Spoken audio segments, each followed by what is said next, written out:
எல்லா கோயில்களும் சிவாலயங்கள் என்று சொன்னாலும் திருவண்ணாமலை மட்டும் மகத்துவம் உடையதாக பல லட்சம் பக்தர்களை ஈர்ப்பதாக இருக்கிறதே, எப்படி?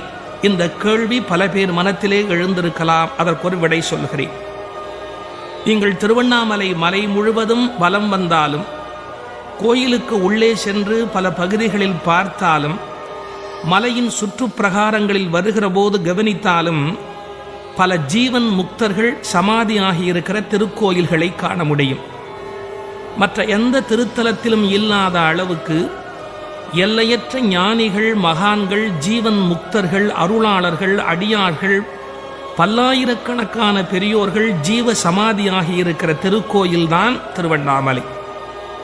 அதனால்தான் தமிழ்நாட்டிலேயே எந்த ஒரு திருக்கோயிலும் மக்களை ஈர்க்க முடியாத அளவுக்கு பல லட்சம் பக்தர்களை ஈர்க்கக்கூடியதாக திருவண்ணாமலை இப்போது காட்சி